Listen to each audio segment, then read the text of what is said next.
Student उसके बाद application of derivative का एक्सरसाइज 2.4 हमें पढ़ना है। तो एक्सरसाइज 2.4 में हमें इंक्रीजिंग एंड डिक्रीजिंग फंक्शन के बारे में दिया हुआ है, और इसके पहले के जो एक्सरसाइज है हमने 2.1 के बाद दो एक्सरसाइज स्किप कर दिए, तो वो आपके चैप्टर में नहीं है। 2.2 एंड 2.3 मतलब यहाँ पे आपके सिलेबस में इस साल के लिए उनको कम कर दिया गया है।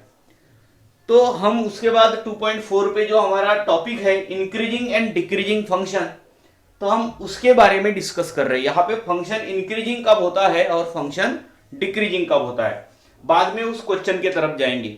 तो देखो स्टूडेंट, फंक्शन को इंक्रीजिंग और डिक्रीजिंग के लिए हमें क्या पढ़ना है। तो मैंने अगर कोई लाइन लिया इस तरीके से, तो वो लाइन है हमारी x प्लस 5 ले लिया मैंने, x प्लस 5 कोई लाइन है, और मैं दूसरी लाइन बना रहा हूं y is equals to minus X plus 2 बना रहा हूं। तो अब हमारे पास दो लाइन है, एक है x प्लस 5 और दूसरी लाइन है हमारे पास माइनस एक्स प्लस 2। तो देखिए, जब हम x प्लस 5 बना रहे, आपको समझता है कि x प्लस 5 इस लाइन का अगर मैं ग्राफ निकालू, तो ये जो x प्लस 5 वाली लाइन है ये y is equals to M X plus C के फॉर्म में है। लीनियर इक्वेशन है लाइन का, लाइन ये स्ट्रेट लाइन की बात कर रहे हैं, y is equals to M X plus C. तो इस लाइन का स्लोप क्या होगा, देखो y is equals to M X plus C, तो c is a y intercept, मतलब y इंटरसेप्ट है कहीं पे 1 2 3 4 5, मैं यहां पे लिख रहा हूं ये यहां से जा रही है लाइन, और क्योंकि उसका स्लोप 1 है तो ये 45 डिग्री का एंगल बना रहा होगा। तो इस तरीके की कोई लाइन है, इस तरीके की लाइन है, ठीक है। अब मैं इसके ग्राफ के बारे में डिस्कस करता हूं। तो इसका स्लोप है ना स्टूडेंट, इसका स्लोप -1 है, क्योंकि ये y equals to M X plus C. तो देखो अब ये जो है y एक्सिस को अगेन इंटरसेप्ट 2 का इंटरसेप्ट बना रही है, और -1 है, मतलब उसका स्लोप 135 होगा, क्योंकि हम किसी भी लाइन का स्लोप निकालते हैं तो tan 135, तो माइनस tan 45 हो गया, क्योंकि tan 135 को लिखने का तरीका है tan 180 माइनस थीटा, तो माइनस tan थीटा होता है। तो स्टूडेंट यहाँ पे ये लाइन इस तरीके से होगी जो 135 डिग्री का एंगल बना रही होगी, ठीक है। तो एक लाइन ये है और ये दूसरी लाइन है। तो देखिए, इस लाइन के बारे में अगर हम डिस्कस करते तो ये लाइन ऐसे जा रही है, मतलब क्या है, मतलब सीधा है कि जैसे जैसे हम x का, अभी यहां पे भी आप थोड़ा सा देखिए, यहां पे भी देखिए, जैसे जैसे हम x का वैल्यू बढ़ाते जाएंगे तो आपका जो फंक्शन है, ये जो y है, y को हम ऐसे लिखेंगे f ऑफ x, ठीक है। यहाँ पे भी y को हम f ऑफ x लिखेंगे। तो अब मैं यह ऐसा बोल रहा हूं कि जैसे जैसे x का वैल्यू आप बढ़ाते जाओगे वैसे वैसे f ऑफ x का आंसर भी बढ़ता जाएगा। तो x के वैल्यू के लिए फंक्शन का वैल्यू भी बढ़ रहा है, इसको बोलते हैं इंक्रीजिंग फंक्शन। क्या बोला मैं, आप इस x के वैल्यू के लिए देख रहे हो तो फंक्शन का वैल्यू भी बढ़ रहा है, देखो आगे जा रही है। जैसे जैसे x का वैल्यू बढ़ेगा आपकी लाइन वैसे वैसे आगे जाएगी, मतलब x का वैल्यू आप लेते जाओ और आपको हमेशा ही बड़ा आंसर मिलते जाएगा। मतलब x का वैल्यू बढ़ रहा है तो आपके फंक्शन का भी वैल्यू बढ़ रहा है, तो इसको इंक्रीजिंग फंक्शन बोलेंगे। और उसके उल्टा, जैसे देखो यहां पे जैसे जैसे आप x का वैल्यू लोगे स्टूडेंट, जैसे जैसे x का वैल्यू बढ़ाओगे वैसे वैसे आपको आंसर छोटा मिलते जाएगा। मतलब जैसे जैसे x का वैल्यू आप बढ़ा रहे हो, x का वैल्यू बढ़ा रहे हो, और जो है फंक्शन का वैल्यू नेगेटिव की तरफ जा रहा है, मतलब डिक्रीज हो रहा है। तो x को बढ़ा रहे हो और फंक्शन का वैल्यू बढ़ रहा है तो फंक्शन इंक्रीजिंग, और x को बढ़ा रहे हो तो एक फंक्शन का वैल्यू कम हो रहा है तो फंक्शन इज डिक्रीजिंग। तो ये हो गया इस लाइन के बारे में। चलो लाइन के बारे में ठीक है। लाइन के बारे में हमने डिस्कस कर लिया। कोई दूसरा कर्व आया तो क्या करोगे स्टूडेंट? तो मैं किसी दूसरे कर्व के बारे में डिस्कस कर लेता हूं। तो हमारे पास साइन कर्व है, साइन एक्स का। तो देखो मैं यहां पे बना रहा हूं। तो हमें पता है कि साइन एक्स का जो कर्व है वो ऐसा होता है, ठीक है। और इधर जाएगा तो ये ऐसे जाएगा, पता है कि नहीं पता है? यहां पे देखो ये -1 है और ये 1 है, सॉरी ये 1 है और ये -1 है। तो अब मैं इसकी बात कर रहा हूं। तो यहां पे क्या होता है, यहां पे अगर आप बराबर देखो तो आपको ये समझ में आ रहा है कि यहां पे 0 के लिए आंसर 0 आ रहा है। अब 30 ले रहे हो, 30 के लिए आंसर 1/2 आ रहा है। फिर 45 लिए तो 1 आया, फिर √3/2 आया और लास्ट में 1 आया 90 के लिए। 90 के लिए मतलब ये π/2 के लिए, ये पाई के लिए फिर से 0 आ रहा है। तो ये 3π/2 के लिए 0 आ रहा है, सॉरी 3π/2 के लिए यहां पे -1 आ रहा है, फिर 2π के लिए 0 आ रहा है। तो इस केस में क्या हो रहा है? इस केस में देखो मैं ऐसे बोल रहा हूं। अब जैसे जैसे यहां पे f(x) = हमारे पास sin x है, जैसे जैसे आप x का वैल्यू बढ़ा रहे हो, कहां से लेके कहां तक? 0 से लेके 90 तक। तो हमने 30 डिग्री रखा, फिर 60 डिग्री रखा, 45 डिग्री रखा, 90 डिग्री रखा। तो आप देख रहे हो कि आपका आंसर बढ़ रहा है, यहां से यहां तक जा रहा है, बढ़ रहा है। और जैसे ही आप एंगल को अगेन बढ़ाओगे तो आपका आंसर यहां पे आएगा 0 की तरफ, कम हो रहा है।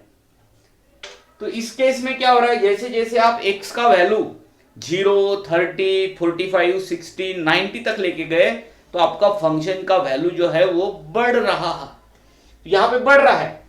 और जब हम और 90 के ऊपर वाला एंगल ले रहे तो आपका आंसर कम हो रहा है। तो हम बोलेंगे फंक्शन जो है ये साइन फंक्शन इंक्रीजिंग है। कौन से वैल्यू के लिए? 0 से लेके 90 तक के वैल्यू के लिए। और 90 से पाई के तरफ जब जा रहा है तो फंक्शन डिक्रीजिंग है। तो ऐसा भी फंक्शन हो सकता है। मतलब फंक्शन ये इसकी बात कर रहे हैं तो ये x के हर वैल्यू के लिए, किसी भी रियल नंबर के लिए ये इंक्रीजिंग होता, ये x के किसी भी वैल्यू के लिए डिक्रीजिंग था, और ये फंक्शन x के कुछ वैल्यू के लिए इंक्रीजिंग है और कुछ वैल्यू के लिए डिक्रीजिंग है। तो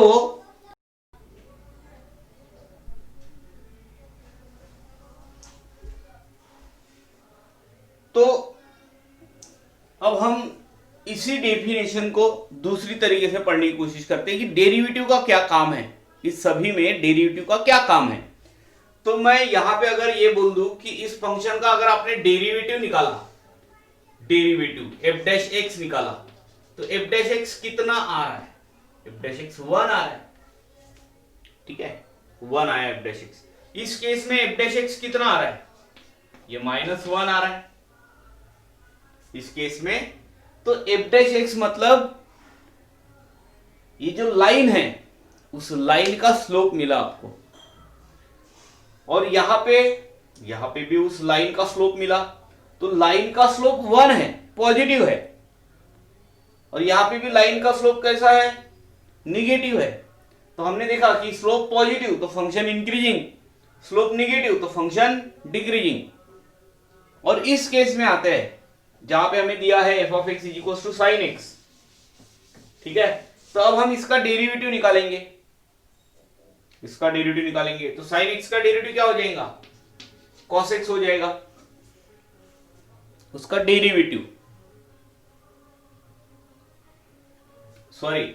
उसका डेरिवेटिव मतलब क्या होता है स्टूडेंट? उसका डेरिवेटिव मतलब होता है उसके टेंजेंट का स्लोप। तो यहां पे कितने टेंजेंट ड्रॉ कर सकते हो? तो इनफाइनाइट नंबर ऑफ टेंजेंट। मैं यहां पे थोड़ा सा बड़ा बना देता हूं इसको। यहां पे मैंने sin x का ग्राफ बनाया ये ऐसा, ठीक है। और देखिए कि जब मैं 0 से लेके 90 तक हूं यहां पे, तो मुझे दिख रहा है कि मैं इस तरीके के बहुत सारे टेंजेंट ड्रॉ कर सकता हूं, और सारे के सारे टेंजेंट जो है पॉजिटिव बन रहे हैं। और जैसे ही मैं इधर से टेंजेंट ड्रॉ करता हूं तो सारे के सारे टेंजेंट का स्लोप निगेटिव है, इधर के सारे टेंजेंट, क्योंकि ये यहाँ पे जो एंगल बना रहे हैं वो एंगल 0 और 90 के बीच में एंगल बनेगा इधर, और इधर जो एंगल है वो 90 से बड़ा बन रहा है। तो जहां पे एंगल 90 से बड़ा बन रहा है वहां पे निगेटिव स्लोप मिलता है, और जहां पे एंगल 90 से कम हो रहा है वहां पे पॉजिटिव स्लोप मिलता है। तो ये सारे के सारे लाइंस टेंजेंट उस कर्व को जो टेंजेंट बना रहे हैं वो सारे टेंजेंट का जो स्लोप है, टेंजेंट का जो स्लोप है वो पॉजिटिव आ रहा है, और इस तरफ सारे टेंजेंट का स्लोप निगेटिव आ रहा है। तो आपने दोनों केसेस के बारे में डिस्कस किए। एक में क्या होता, जब स्लोप पॉजिटिव आ रहा था लाइन में तब भी फंक्शन इंक्रीजिंग था, और जब स्लोप निगेटिव आ रहा था तो फंक्शन डिक्रीजिंग था। यहां पे भी वैसे ही हो रहा है। जब टेंजेंट का स्लोप मतलब फंक्शन का डेरिवेटिव उस पर्टिकुलर पॉइंट के लिए अगर पॉजिटिव आ रहा है तो आप बोलोगे फंक्शन उस पॉइंट पे इंक्रीजिंग है, और अगर उस फंक्शन का डेरिवेटिव निगेटिव आ रहा है तो फंक्शन डिक्रीजिंग है। तो स्टूडेंट यहां से हमें इंक्रीजिंग और डिक्रीजिंग फंक्शन के लिए कुछ डेफिनेशंस मिल रहे हैं। मैंने बस उसके बारे में डिस्कस किया। तो देखो, अगर f of x is increasing function है, इंक्रीजिंग फंक्शन है, तो f dash x greater than equals to 0 होगा। टेंजेंट का स्लोप मतलब उस कर्व के टेंजेंट का स्लोप, ये तो लाइन थे और एक कोई साइन एक फंक्शन कॉसेक फंक्शन था, पर उसके अलावा भी बहुत सारे फंक्शन होंगे जिसका डेरिवेटिव या जिसका ग्राफ आप निकाल नहीं सकते हो। तो उस तरीके के फंक्शन को कैसे पहचानोगे, तो उसके उस कर्व के टेंजेंट का स्लोप मतलब फंक्शन का डेरिवेटिव ग्रेटर देन 0 आ रहा है x के उन वैल्यू के लिए, तो हम बोलेंगे x के उस वैल्यू पे फंक्शन इंक्रीजिंग है। और अगर f of x decreasing function है, तो उसके टेंजेंट का स्लोप उस पॉइंट के लिए फंक्शन एट पॉइंट p, तो उस फंक्शन के टेंजेंट का slope less than equals to 0 होगा। ठीक है, अगर डेरिवेटिव का वैल्यू ग्रेटर देन 0 आ रहा है x के हर वैल्यू के लिए, उस पॉइंट के हर वैल्यू के लिए, उस इंटरवल के हर वैल्यू के लिए, तो उस इंटरवल में वो जो फंक्शन है वो इंक्रीजिंग रहेगा।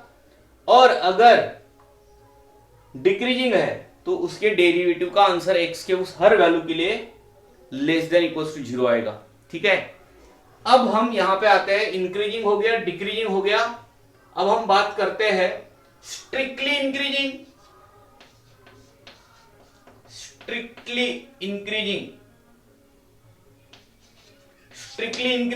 एंड स्ट्रिक्टली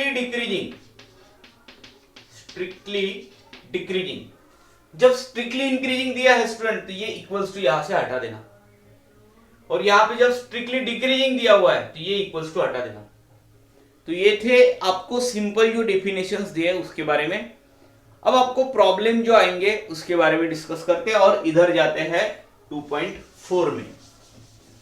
तो देखिए 2.4 का पहला प्रॉब्लम हमारे पास लिखा हुआ है, test whether the following functions are increasing और डिक्रीजिंग। तो ये जो दिया हुआ फंक्शन है, क्या सारे रियल नंबर्स के लिए x के सारे वैल्यू, कौन से सारे वैल्यू, सारे x रियल नंबर होने के लिए मतलब होंगे, तो क्या ये फंक्शन इंक्रीजिंग है या डिक्रीजिंग है। x के रियल नंबर के लिए, x अगर रियल नंबर है तो फंक्शन इंक्रीजिंग है या डिक्रीजिंग है।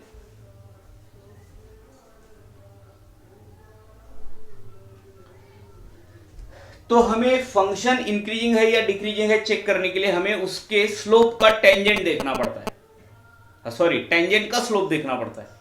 टेंजेंट का स्लोप मतलब इस फंक्शन का डेरिवेटिव। तो मैं ये जो फंक्शन दिया हमें 1, तो जब भी हमें किसी भी फंक्शन को इंक्रीजिंग या डिक्रीजिंग चेक करना है तो हमें उस फंक्शन के टेंजेंट का स्लोप देखना पड़ता है। टेंजेंट का स्लोप मतलब उसका डेरिवेटिव चेक करना पड़ता है। तो मैं इसको डिफरेंशिएट कर रहा हूं स्टूडेंट, तो f डैश x कितना हो रहा है, तो ये होता है 3 टाइम्स एक्स स्क्वायर। यहां पे इसका आंसर -12x आ रहा है, और ये हो रहा है +12। ठीक है। अब देखो यहां से कितना कॉमन निकल सकता है, तो मैं यहां से 3 को बाहर हटा देता हूं और ये बना x² माइनस 4x प्लस 4, और आपको बता दूं 3 इंटू एक्स माइनस 2 का होल स्क्वायर है, x माइनस 2 का होल स्क्वायर है, ठीक है। अब मैं यहां पे क्या डिस्कस कर रहा हूं, x के जगह पे, बराबर ध्यान से देखिए, क्या x के जगह पे कोई भी रियल नंबर रखोगे तो आपको आंसर क्या मिलेगा। x के जगह पे मैं दुनिया का कोई भी रियल नंबर रख दूं तो मुझे कभी भी इसका आंसर निगेटिव नहीं मिलेगा। मैंने x के जगह पे कोई भी नंबर लिया तो उसका स्क्वायर है तो ये हमेशा ही पॉजिटिव आएगा, और आपका जो आंसर है हमेशा ही पॉजिटिव या जीरो मिल सकता है। अगर मैंने 2 ले लिया तो मेरा आंसर जीरो आ रहा है, तो जीरो या पॉजिटिव ही आएगा x के हर वैल्यू के लिए। तो मैं बोल रहा हूं कौन, x माइनस 2 का होल स्क्वायर इज कैसा है, जीरो, जीरो और पॉजिटिव, जीरो और positive for all x belongs to real number. x के जगह पे कोई भी रियल नंबर रखा तो इसका आंसर एक तो जीरो या फिर पॉजिटिव आएगा। तो देयरफॉर इसका आंसर आएगा, तो ये 3 से मल्टीप्लाई करोगे तो उसका भी आंसर तो जीरो या पॉजिटिव ही आएगा ना। देयरफॉर 3x माइनस 2 का whole square greater than equals to zero ही आएगा for all x belongs to real number. x के किसी भी रियल नंबर के लिए आपका आंसर हमेशा ही greater than equals to zero आएगा। मतलब ये कौन है, ये है f डैश x। तो f dash x greater than equals to zero. तो हमने डेफिनेशन में पढ़ा था कि अगर फंक्शन के डेरिवेटिव का answer greater than equals to zero आता है तो फंक्शन को इंक्रीजिंग फंक्शन बोला जाता है। इसलिए ये जो फंक्शन है, ये फंक्शन 1, ये इंक्रीजिंग फंक्शन है। यहां पे लिख लेना therefore f of x is increasing function. Increasing function है, x के सारे वैल्यू के लिए ये जो फंक्शन है वो इंक्रीजिंग है for all x belongs to real number. तो मुझे लग रहा है ये क्लियर हो रहा होगा, ठीक है। बढ़ते हैं इस नेक्स्ट प्रॉब्लम की तरफ, एग्जांपल नंबर 2 की तरफ।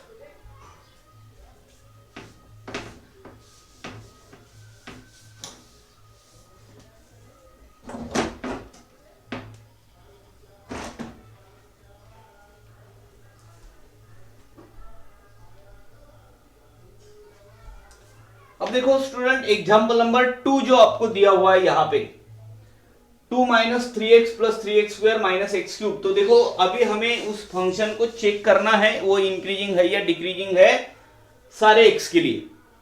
मतलब x रियल नंबर होने पे क्या ये फंक्शन इंक्रीजिंग है या डिक्रीजिंग है।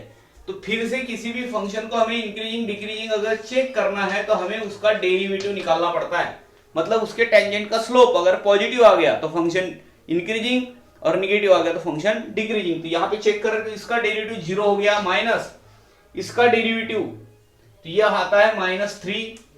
हम इसका डेरिवेटिव निकालेंगे तो 6x होता है प्लस 6x बना, इसका डेरिवेटिव निकाले स्टूडेंट तो ये बना -3x का स्क्वायर। तो मैं यहां से कितना कॉमन निकालने की बात कर रहा हूं, मुझे यहां से -3 को बाहर हटाना है। तो यहां पे बचा 1, यहां पे बचा -2x, ठीक है, और यहां पे बचा प्लस x स्क्वायर। तो मैं लिखते समय ऐसे लिखूंगा -x square minus 2x plus 1, और मैं इसके फैक्टर निकालूंगा स्टूडेंट। तो मुझे एक समझ में आ रहा है कि इसके फैक्टर कितने आ रहे हैं, फैक्टर ओके फैक्टर निकालने पड़ेंगे, या ये तो ऐसा हो जाएगा ना x माइनस 1 का होल स्क्वायर हो जाएगा, फैक्टर निकालने की जरूरत नहीं है। मतलब यही तो फैक्टर है, x माइनस 1 दो फैक्टर आएंगे, पहले का स्क्वायर -2x प्लस, ठीक है ओके यहां तक आ गए। अब देखो अब दुनिया पलटी हुई है, आपको यहां पे कुछ नजारा अलग दिख रहा है। देखो मैं बोल रहा हूं फॉर ऑल, या फिर आप लिख सकते हो for all x belongs to real number. x के जगह पे यहां पे कोई भी रियल नंबर रखोगे तो आपको x माइनस 1 का whole square greater than equals to 0 ही मिलेगा। x के जगह पे कोई नंबर रखो, कोई भी, दुनिया का कोई भी नंबर, उसका स्क्वायर होने के कारण इसका आंसर एक तो 0 या फिर पॉजिटिव ही आएगा। 0 आएगा अगर हमने x के जगह पे 1 लिया तो इसका पॉजिटिव आंसर आएगा।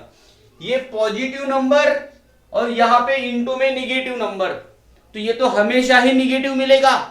तो हम क्या बोल रहे हैं कि देयरफॉर -3x - 1 का whole square less than equals to 0 for all x। तो मैं ऐसे लिख रहा हूं, for all x belongs to real number. हम इस x के जगह पे कोई भी रियल नंबर लेंगे तो हमें कभी भी इसका आंसर पॉजिटिव नहीं मिलेगा, क्योंकि इनटू में निगेटिव नंबर लिखा हुआ है। तो ये हमेशा ही निगेटिव आंसर देगा, इसलिए ये तो डेरिवेटिव है। तो f' कैसा आ रहा है, लेस देन इक्वल्स टू 0 आ रहा है। और अगर ऐसा होता है तो जो फंक्शन होता है f(x) इज डिक्रीजिंग फंक्शन होता है, डिक्रीजिंग फंक्शन। तो डिक्रीजिंग फंक्शन है for all x belongs to real number. ठीक है, बढ़ते हैं अगले प्रॉब्लम की तरफ। एग्जांपल नंबर 3 के बारे में डिस्कस करते हैं।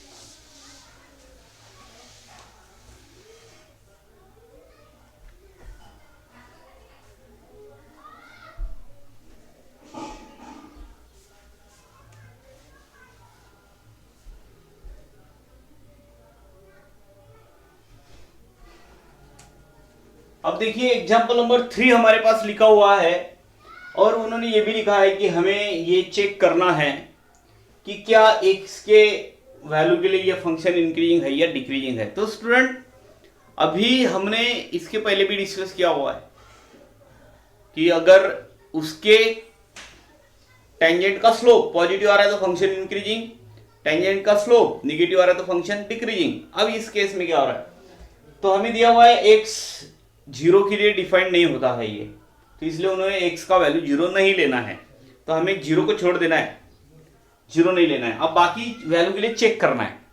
हमें यहाँ पे x के जगह पे 0 के अलावा सारे रियल नंबर के लिए ये फंक्शन इंक्रीजिंग है या डिक्रीजिंग है, इसके बारे में डिस्कस करना है। तो कभी भी किसी भी फंक्शन के बारे में जब हम डिस्कस करते हैं कि वो फंक्शन इंक्रीजिंग है या डिक्रीजिंग है, तो हमें उसका डेरिवेटिव निकाल के देखना पड़ता है। तो मैं थर्ड एग्जांपल जो है उसका डेरिवेटिव निकाल रहा हूं, f' तो 1 माइनस 1/x। तो देखो 1/x का डेरिवेटिव माइनस 1/x² होता है। जो वीडियोस रेगुलर देख रहे हैं उनको पता है। तो ये 1 प्लस 1/x²। तो अब हमें ये चेक करना है कि ये जो है x के जगह पे for all x belongs to real number except 0, 0 को छोड़ के x के हर वैल्यू के लिए x² कैसे आएगा रे, x² greater than equals to 0 आएगा। 0 लेना भी नहीं है, ग्रेटर देन 0 आएगा, ग्रेटर देन 0 आएगा। x² कैसे आएगा, ग्रेटर देन 0 आएगा। क्या कभी x² निगेटिव आ सकता है, कभी नहीं आ सकता। 0 भी नहीं हो सकता कभी, क्योंकि हमें 0 तो लेना ही नहीं है। तो पॉजिटिव आएगा, हमेशा ही पॉजिटिव आएगा। तो देयरफॉर 1/x² कैसे आएगा, वो भी ग्रेटर देन 0 ही आएगा। ठीक है, या फिर बोल सकते हो 0। क्यों, क्योंकि यहां पे जितना बड़ा नंबर लोगे उतना छोटा आंसर हमें मिलता जाएगा एंड नियरर टू 0 आएगा, इसलिए मैंने इक्वल्स टू 0 भी लिख लिया यहां पे। तो मुझे बताओ देयरफॉर 1 प्लस 1/x², क्या कभी ऐसा हो सकता है कि वो निगेटिव आए, कभी नहीं हो सकता, कभी नहीं हो सकता। ये हमेशा ही ग्रेटर देन 0 ही आएगा, 0 भी नहीं आएगा। ग्रेटर देन 0 ही आएगा हमेशा। तो ये तो स्ट्रिक्टली इंक्रीजिंग फंक्शन हो गया, ये तो डेरिवेटिव है एफ डैश एक्स। कैसे आ रहा है? ग्रेटर देन 0 आ रहा है, therefore F of x is strictly increasing, strictly increasing. हमें पूछा भी नहीं है उन्होंने स्ट्रिक्टली इंक्रीजिंग है या डिक्रीजिंग है, पर मैं बता रहा हूं ये स्ट्रिक्टली इंक्रीजिंग फंक्शन है for all x belongs to real number except one number. कौन सा? 0 को छोड़ के। सारे रियल नंबर्स के लिए ये जो फंक्शन है वो इंक्रीजिंग फंक्शन है, एक नंबर छोड़ के। ये रहा आपका फाइनल आंसर। तो ये रहा आपका क्वेश्चन नंबर 1। बोल गया find the value of x for which the following functions are strictly increasing. हमें x का वैल्यू निकालना है, फंक्शन इंक्रीजिंग दिए हुए है। अगर फंक्शन इंक्रीजिंग है तो x के कौन से वैल्यू के लिए फंक्शन इंक्रीजिंग है। ओके, तो हमें वो वैल्यू ढूंढने हैं x के जिसके लिए फंक्शन इंक्रीजिंग है। तो देखो फंक्शन इंक्रीजिंग कब होता है? जब उस फंक्शन जो है ये कर्व जो है, उस कर्व के टेंजेंट का स्लोप, मतलब उस फंक्शन का डेरिवेटिव। देखो मैं यहां पे इस फंक्शन का डेरिवेटिव निकाल रहा हूं, तो फंक्शन का derivative f dash x is equals to क्या आएगा? आपको पता है फंक्शन का डेरिवेटिव ये बन जाएगा कितना? तो पहला प्रॉब्लम सॉल्व कर रहे हैं अपन, तो 6x का स्क्वायर बना माइनस 6x बना और यहां पे माइनस 12, और भैया यहां से x निकल गया बाहर, x square minus x minus 2 इतना आया। अब मैं ये जो -2 है उसको स्प्लिट कर रहा हूं दो नंबर्स में, तो मैं 2 into 1 लिखा, दो में से किसी एक को माइनस दे दिया। अब यहां पे आने के बाद 6 into x minus 2 and x plus 1, इस तरीके के दो टर्म मैंने लिखे हैं। ठीक है, अगर हम ऐसा नहीं गए और हमने कुछ दूसरा तरीका लगा दिया, ठीक है, देखो अब इधर मैं क्या बोल रहा हूं। अब मैं ऐसे बोल रहा हूं कि देखो दोनों दो तरीके हैं आपके। मैं बोल रहा हूं इस तरीके से अगर आप जा रहे हो, कौन सा? अभी का तरीका तो थोड़ा सा डिफिकल्ट जाएगा, मैं दूसरा तरीका यूज कर रहा हूं। मैं यहां पे आने के बाद मैं इसको ऐसा बना रहा हूं, क्योंकि एफ ऑफ एक्स आपको कैसा दिया हुआ है? F of x is strictly increasing, strictly increasing उन्होंने दिया है अपने को कि जो फंक्शन है वो स्ट्रिक्टली इंक्रीजिंग है। तो F dash x greater than 0 होगा। जब स्ट्रिक्टली इंक्रीजिंग रहता है तो ग्रेटर देन 0 होता है F of x, F dash x. तो एफ डैश एक्स मतलब कौन? ये 6 into x square minus x minus 2 greater than 0 होगा। अब हम उसको 6 से डिवाइड कर देंगे, 6 से डिवाइड कर देने पे हमें ये मिलेगा और x square minus x greater than 2 हो जाएगा। ये 2 इस तरफ आया। मुझे क्या करना पड़ेगा स्टूडेंट? मुझे यहां पे थर्ड टर्म को ऐड करना पड़ेगा। तो मैं देखो कैसे कर रहा हूं, x square minus x, third term तो पता है ना आपको क्या करते हैं? थर्ड टर्म ये इनइक्वालिटी है, इनइक्वालिटी की कुछ रूल्स है, तो मैं आपको टाइम पे बताते जाऊंगा। थर्ड टर्म देखो कैसे निकाला जाता है। तो ये जो एक्स के आगे का नंबर है -1 इंटू 1/2 कर देना और उसका होल स्क्वायर करना, तो यह आंसर आपका 1/4 आ रहा है। तो मैं यहां पे प्लस 1/4 कर दूंगा, ग्रेटर देन 2 प्लस 1/, मैंने दोनों तरफ 1/4 किया है, दोनों तरफ। तो ये बन गया x माइनस 1/2 का होल स्क्वायर ग्रेटर देन, ये कितना आया? 8 प्लस 1, तो 9/4 आ रहा है। अब कैसे लिखोगे? यहां पे आने के बाद रुक जाना, यहां पे अभी तक आपने कुछ अलग नहीं किया है। आपने बोला फंक्शन स्ट्रिक्टली इंक्रीजिंग है तो ग्रेटर देन 0 होगा उसका डेरिवेटिव। अब यहां तक आने के बाद आपको ये ऐसा समझ में आ रहा है कि यहाँ पे प्लस 1/4 कर दो, इधर भी प्लस 1/4 दो, 2 को इधर भगा दो, 2 भग गया उस तरफ, ऐसा आया। अब देखो कुछ रिजल्ट है जो आपको याद रखना है। अगर ठीक है, एक्स स्क्वायर ग्रेटर देन 4 है तो आप लिखोगे x ग्रेटर देन 2 और x लेस देन -2। ये जो 4 है ये किसका स्क्वायर है? ये +2 का स्क्वायर है, -2 का स्क्वायर है। तो देखो अगर ऐसा रहा तो ऐसा लिखना पड़ता है, इसको याद रखिए। एक्स स्क्वायर ग्रेटर देन 4 है तो एक्स ग्रेटर देन 2 होगा और एक्स ग्रेटर देन -2 होगा, क्योंकि ये 4 + 2 - 2 का होल स्क्वायर है। तो भैया ये 9/4 देखिए, ये किसका स्क्वायर है? ±3/2 का। तो मैं इसको लिखूंगा x - 1/2 ग्रेटर देन 3/2 और x - 1/2 लेस देन -3/2। तो एक तो देखो ऐसा लिखोगे और फिर ऐसा लिखोगे।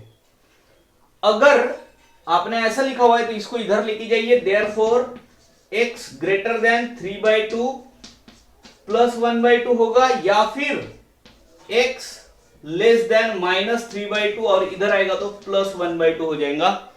अब हमारे पास यहां पे डिनोमिनेटर में 2 दिया हुआ है तो आपको समझता है ये x का वैल्यू हो जाएगा ग्रेटर देन 4/2 मतलब 2, और यहां पे x का वैल्यू हो जाएगा देखो लेस देन -2/2 आया तो -1, तो x ग्रेटर देन 2 और x लेस देन -1।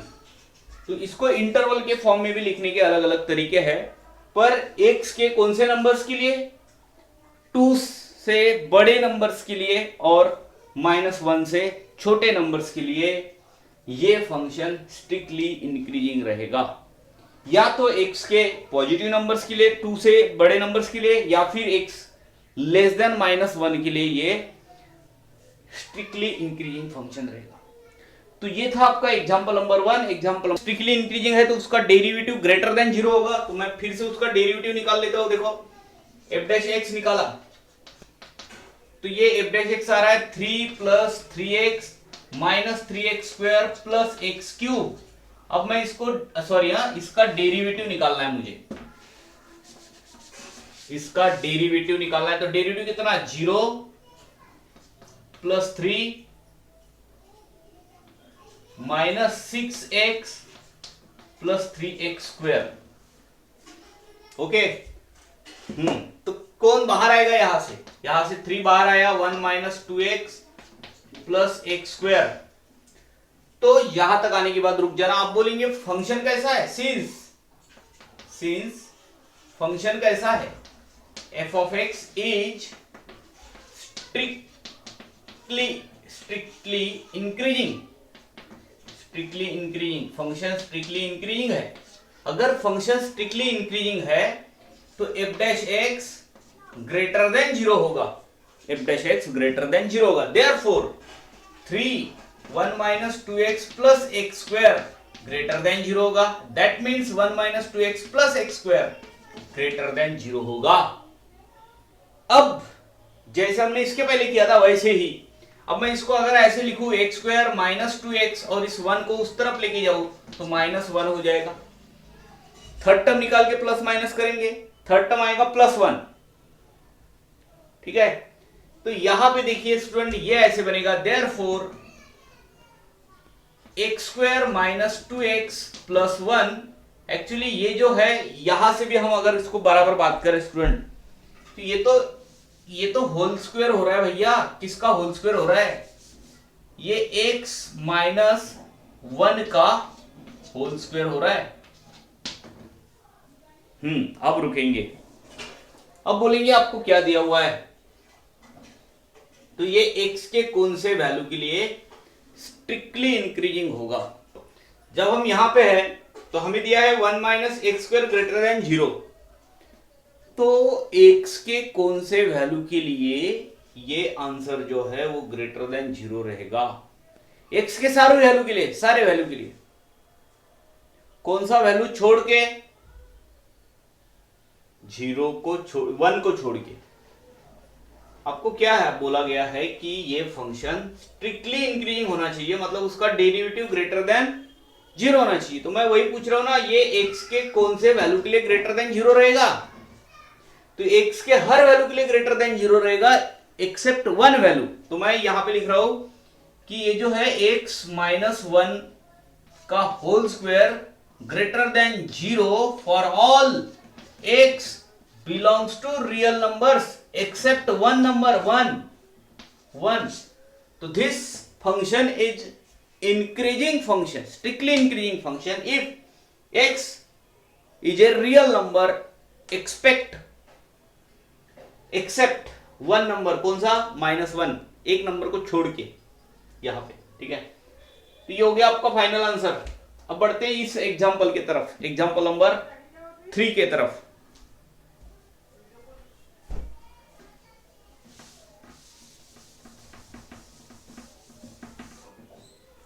अब देखिए कैसा है, आपको बोला गया है कि ये जो फंक्शन है ये स्ट्रिक्टली इंक्रीजिंग होने के लिए x के वैल्यू क्या होनी चाहिए. अगेन कोई भी फंक्शन स्ट्रिक्टली इंक्रीजिंग है तो उसका डेरिवेटिव निकाल के देखना पहले, मतलब दिया है हमें तो हम क्या करेंगे, 3x² बना देंगे, -12x बना देंगे, -36.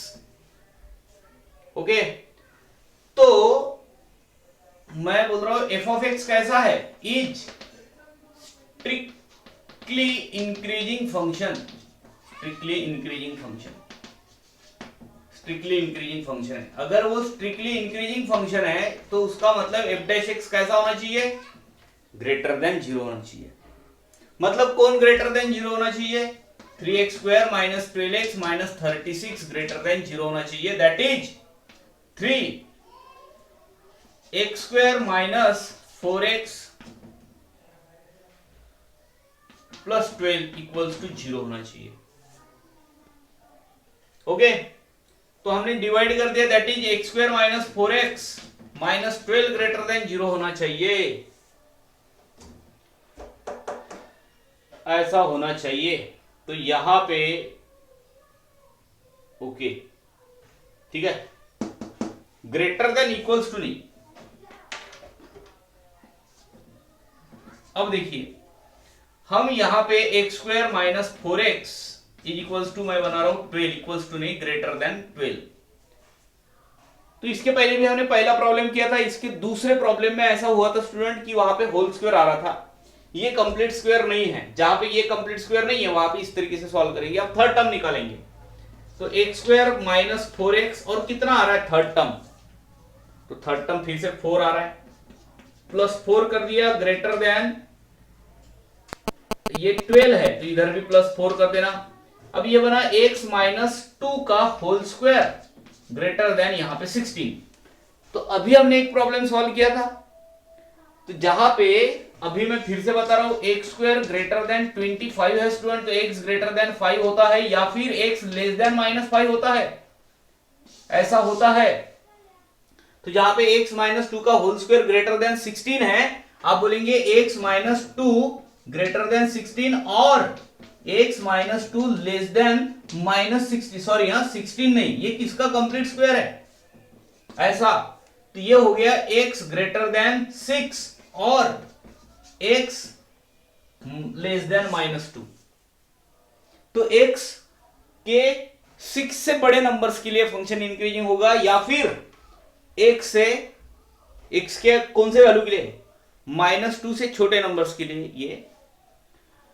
तो ये हो गया आपका x के वैल्यू के लिए आपके आंसर. ठीक है, इंक्रीजिंग या डिक्रीजिंग फंक्शन होगा तो एग्जांपल नंबर 2 यहां पे खत्म.